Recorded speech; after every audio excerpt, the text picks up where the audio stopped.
I believe in the evil in human nature. This is a wicked world. In a wicked world, wicked people are born.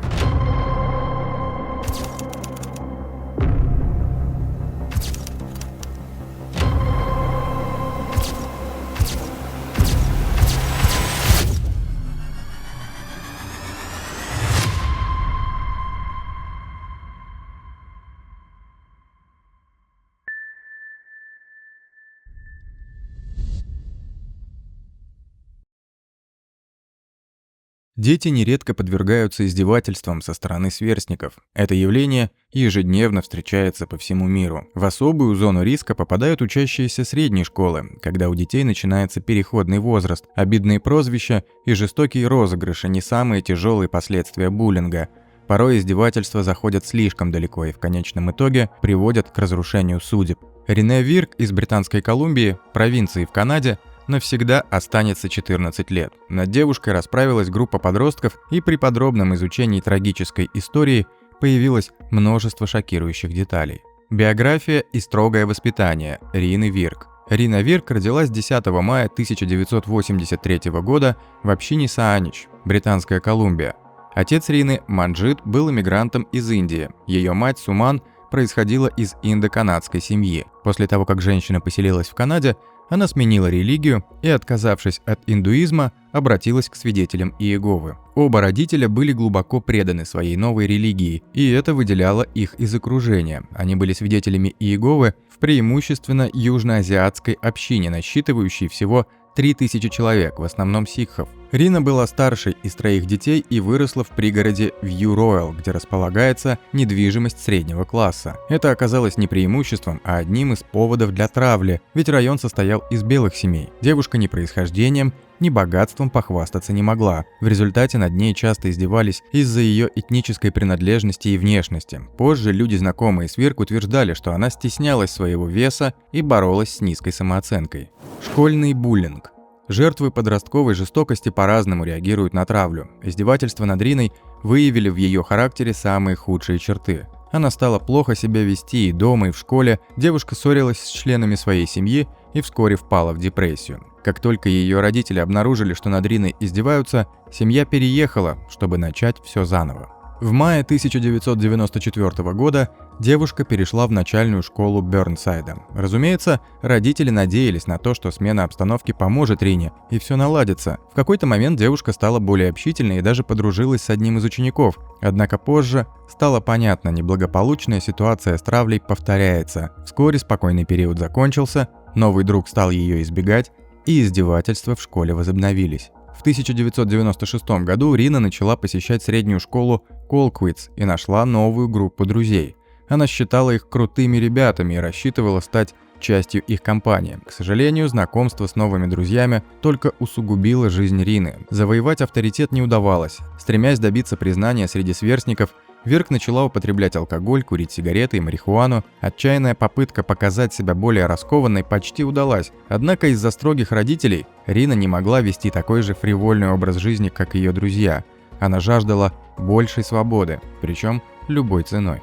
Вредный совет. Постоянная строгость родителей привела к удручающему результату. В 1996 году, когда Рине было 13 лет, одна из подруг предложила ей способ решения проблемы с родительским контролем. Для того, чтобы официально покинуть дом, девушке требовалось заявить о жестоком обращении в полицию. После этого, как утверждала подруга, Рину передадут на воспитание в приемную семью. Рина последовала совету и довела дело до конца. Ей казалось, что без контроля родителей она будет счастливой. Она сообщила полиции, что подверглась физическому насилию со стороны собственного отца. Однако вещественные доказательства отсутствовали, никаких обвинений мужчине предъявлено не было. Но расслабляться Манджиту и его семье было рано. Обвинение в жестоком обращении не осталось незамеченным. Рину отправили жить к бабушке и дедушке. Но девушка никак не успокаивалась. В этот период она заявила, что подверглась сексуальному насилию со стороны отца. Удивленный и шокированный Манджит был морально опустошен. Такой подлости от Рины он явно не ожидал. На этот раз девушке поверили на слово. В 1997 году глава семейства Вирк был арестован за сексуальное насилие и наказан в соответствии с законодательством. Однако в конце концов Рина призналась полиции, что солгала, все обвинения с ее отца были сняты. После этого Рина сказала, что ей неудобно оставаться жить с бабушкой и дедушкой. Ее отправили жить в приемную семью, как она и хотела. Цель была достигнута, но пользы это не принесло. В приемной семье Рина познакомилась с новыми друзьями и переняла их вредные привычки, такие как курение и употребление алкоголя. Вскоре Рина поняла, что жизнь в приемной семье совсем не такая, как она себе представляла. Ей захотелось вернуться домой. Она извинилась перед родителями, и они согласились на возвращение блудной дочери. Впрочем, воссоединение с семьей было недолгим. Девушка снова решила уйти. Прежде чем ее поместили под опеку государства, она оставалась в приюте для молодежи. Убийство. 14 ноября 1997 года Рина ночевала в доме своих родителей, когда подруга пригласила ее на вечеринку в местную школу. Неизвестно, как именно развивались события на вечеринке, но подростки явно нарушали общественный порядок. В конце концов, полиция разогнала компанию, поэтому участники перебрались на близлежащий мост Крейгфлауэр, где продолжали веселиться, выпивать и курить. В 22:40 Рина позвонила родителям. Она сказала, что направляется домой и успеет до комендантского часа, установленного на 23:00. Это был последний раз, когда родители Рины разговаривали с ней. Вирк уже намеревалась покинуть мост Крейгфлауэр, но ее окружила группа девочек, позже названная «береговой шестеркой». Началось коллективное избиение Рины. Свидетели утверждают, что нападение было беспочвенным, и поводов для агрессии Вирк не давала. Однако над ней издевались очень изощренно. Одна из нападавших, Николь Хук, затушила сигарету о лоб жертвы. Избиение продолжалось до тех пор, пока одна из девушек не приказала остальным остановиться. После нападения избитая Рина продолжила путь домой, но не успела уйти далеко. От группы мучителей, находившихся на мосту, отделилось двое подростков – 15-летняя Келли Эллард и 16-летний Уоррен Гловацки. В конце концов, они схватили Рину, оттащили под мост Крейгфлауэр, где продолжали бить ее. Затем малолетние преступники держали голову жертвы под водой, пока она не захлебнулась. Сняв с мертвого тела туфли и свитер, Келли и Уоррен скатили труп в воду. Сплетни вокруг исчезновения Вирк. Предполагается, что всего на роковой вечеринке на мосту Крейгфлауэр присутствовало 16 подростков. Чуть больше половины из них не принимали участие в избиении девушки, но и не пытались остановить жестокую расправу. Подростки пообещали не выдавать друг друга, однако хранить тайну долго не получилось. Родители Рины заявили о ее исчезновении, а вскоре по средней школе Шорлайн начали распространяться слухи об избиении девушки. Казалось бы, все могло выясниться почти сразу по горячим следам. Однако даже когда слухи о нападении на мосту дошли до всех студентов и учителей, никто из них не сообщил об этом в полицию. Тайна исчезновения Рины раскрылась спустя 8 дней после ее последнего разговора с родителями. Благодаря тому, что полиция использовала вертолет, тело Рины, выброшенное на берег в заливе, было найдено 22 ноября 1997 года. Слухи о расправе над девушкой подтвердились. Первоначально причиной смерти считали утопление, однако позже вскрытие показало, что и без этого печальная участь девушки была предрешена. Травмы головы оказались настолько серьезными, что они, скорее всего, и без утопления привели бы к смерти. Наказание преступникам. В число 6 девушек, ответственных за избиение Рины, входят Николь Кук, Николь Паттерсон, Мисси Грейс Плейх, Кортни Кейт, Гейл Оумс и Келли Мари Эллард, которая сыграла в преступлении особую роль. Однако не все получили одинаковые приговоры. Наказание 5, кроме Эллард, варьируются от 2-месячного условного заключения до 1 года тюрьмы. Исключением стала нападавшая, которая ранее предприняла несколько попыток самоубийства. Ее признали недееспособной, и она избежала наказания. У рассматриваемой преступницы с детства было посттравматическое стрессовое расстройство из-за того, что она увидела насильственную смерть своего отца. Стоит отдельно обратить внимание на Николь Кук. Она была хорошо знакома с жертвой и жила с ней в одном и том же многоквартирном доме. На допросе Николь рассказала, что, вероятно, именно ее действия послужили толчком к начавшемуся избиению. «Я взяла зажженную сигарету и потушила ее о лицо Рины Вирк, спровоцировав последовавший за этим хаос. Затем она неоднократно била жертву руками и ногами. Наказание девушек, причастных к окончательной расправе, было более суровым.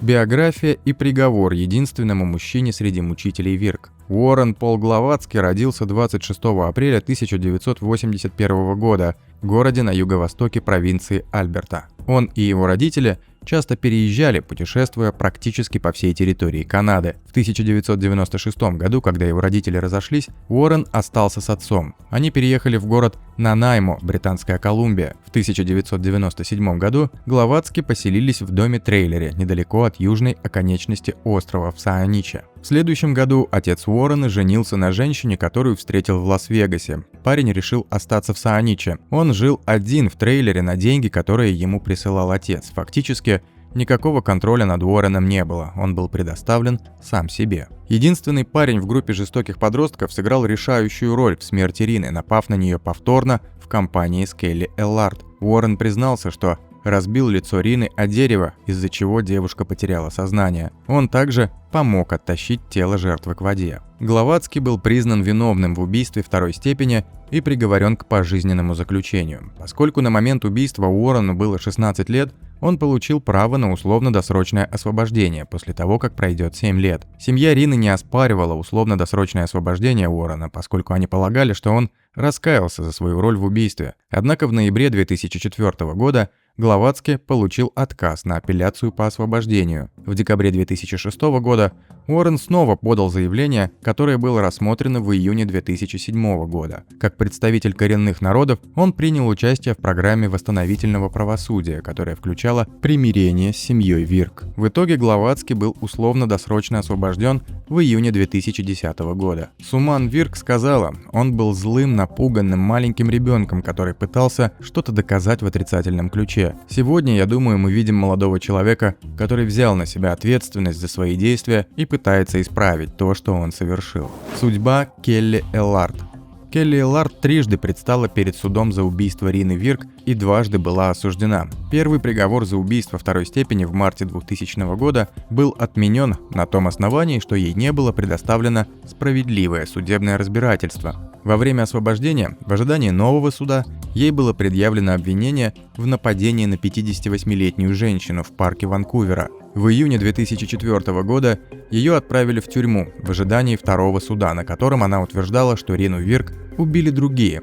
Впрочем, свидетели сообщили, что Эллард хвасталась тем, что она убийца, и пыталась изобразить себя жертвой, говоря: «Я, очевидно, буду осуждена, моя жизнь разрушена». Но все произошло иным образом. Присяжные зашли в тупик, и судебное разбирательство было объявлено неправильным. На третьем судебном процессе в апреле 2005 года Эллард снова была признана виновной в убийстве второй степени и приговорена к пожизненному заключению без права на условно-досрочное освобождение в течение 7 лет. И снова преступнице повезло. Приговор был отменен в апелляционном суде Британской Колумбии. Впрочем, позже Верховный суд Канады постановил, что третий судебный процесс по делу Келли был проведен справедливо, и ее приговор остается в силе. В 2016 году она родила ребенка, зачатого во время супружеского свидания со своим парнем, бывшим заключенным. В ноябре 2017 года женщина получила условно-досрочное освобождение в рамках программы по ее реинтеграции в общество. В дополнение к условиям, запрещающим употребление наркотиков и алкоголя, комиссия обязала Сим пройти психиатрическое лечение, чтобы справиться с тревогой и другими проблемами психического здоровья. В том же году Эллард сменила имя на Керри Мари Сим. Через 3 года, когда ей было около 30 лет, у нее родился второй ребенок от того же партнера. Впрочем, за это время она так и не высказала никакого раскаяния в совершенном преступлении. Возможные мотивы. Хотя истинные мотивы подростков, причастных к преступлению, не были раскрыты, книга Ребекки Готфри проливает некий свет на возможные причины убийства. 2 девушки, осужденные за первоначальное избиение Рины Вирк, утверждают, что жертва украла телефонную книгу, принадлежащую Николь Кук. Потом якобы Рина начала звонить друзьям девушки и распространять о ней слухи. Этническая принадлежность жертвы также была одной из версий. Мисси Грейс Плейх, одна из тех девушек, которые участвовали в первоначальном избиении, предположительно напала на Рину из-за ее расы. Другие члены банды, в том числе Уоррен, также, вероятно, издевались над Риной из-за ее происхождения. Последствия преступления. Смерть Рины Вирк привлекла внимание всей страны к таким темам, как буллинг и расизм. После смерти Рины ее родители организовали несколько кампаний по борьбе с издевательствами и рассказали о последствиях физического насилия общественности. Родители Рины были удостоены премии Энтони Халма Британской Колумбии в 2009 году за выдающиеся достижения по предотвращению преступности и обеспечению общественной безопасности. В 2012 году мать Рины рассказала о своих чувствах после смерти дочери. «Так долго мы были переполнены юридическими вопросами обращения с нашим убитым ребенком, а суды продлевали дела, и это похоже на то, как будто вы откладываете свои чувства и свое горе. Я обнаружила, что теперь я сильнее ощущаю последствия потери Рины, эмоции и чувства, так что на самом деле сейчас я испытываю больше трудностей и больше скучаю по ней. Мне грустно констатировать, что серьезность и частота издевательств увеличиваются, а не уменьшаются. А также, я думаю, мы все шокированы средствами, которые молодые люди используют для запугивания своих сверстников. Киберзапугивание, текстовые сообщения и все остальное, чего не было, когда Рину убили. 16 июня 2018 года мать Рины умерла в возрасте 58 лет в результате несчастного случая. Премьер Британской Колумбии Джон Хорган выразил свои соболезнования семье Вирк в Твиттере, заявив: «Неустанная работа Суман по прекращению издевательств помогла улучшить жизнь бесчисленному количеству детей, живущих в Британской Колумбии». Отражение трагедии в науке и искусстве. Убийство Рины Вирк стало предметом диссертации, опубликованной в книге под редакцией Кристины Алдер и Энн Уоррелл «Насилие среди девочек. Мифы и реальность». В декабре 2010 и 2012 годов учащиеся средней школы Уокервиль в Виндзоре, Онтарио, разыграли спектакль, основанный на смерти Рины Вирк для членов сообщества. На представление были приглашены и родители жестоко убитой девушки. В 2015 году Сарая Пербай опубликовала серию стихов, посвященную убийству Рины Вирк под названием «Tell. Стихи для девичества». Книга вошла в шорт-лист премии Griffin Poetry Prize 2016 года. В декабре 2020 года стало известно, что одно из самых громких убийств в Британской Колумбии стало темой предстоящего телесериала. Сюжет основан на книге писательницы Ребекки Готфри. Сериал «Под мостом» расскажет историю убийства 14-летней Рины Вирк. Представитель издательства Simon & Schuster говорит, что история переносит нас в скрытый мир 6 девочек-подростков и одного парня, обвиняемых в жестоком убийстве. Роль писательницы Ребекки Готфри доверили Райли Кио, наиболее известной своими работами в фильмах «Безумный Макс. Дорога ярости» и «Американский мед». Также она планирует стать исполнительным продюсером сериала. Рину Вирк сыграет Вритика Гупта, которая родилась 8 января 2010 года в Белвью, штат Вашингтон, США, но имеет индийские корни. Несмотря на юный возраст, молодая актриса, играющая с 7 лет, готова передать на экране всю сложность характера Рины Вирк. Крис Хорсли, штаб-детектив полиции Санича в отставке, сообщил, что создатели сериала консультировались с полицейским управлением. Это определенно имело успех, и это была гораздо более масштабная история, чем, я думаю, кто-либо ожидал, заявил Хорсли. Я полагаю, необычный характер преступления является свидетельством того, почему о нем снимают фильм даже сейчас, много лет спустя. Предположительно, сериал будет доступен на потоковом сервисе Hulu в 2023 или 2024 году. Жестокость подростков не всегда завершается физическим насилием, и, наверное, трудно определить грань, за которой участники травли уже не способны остановиться. Дорогие подписчики и гости канала, как вы считаете, что же на самом деле привело Рину Вирк к такому печальному исходу? Падает ли доля вины на излишне строгих религиозных родителей и нерасторопных чиновников, или же в основе трагического исхода лежат буллинг и расовая нетерпимость? Делитесь своим мнением в комментариях.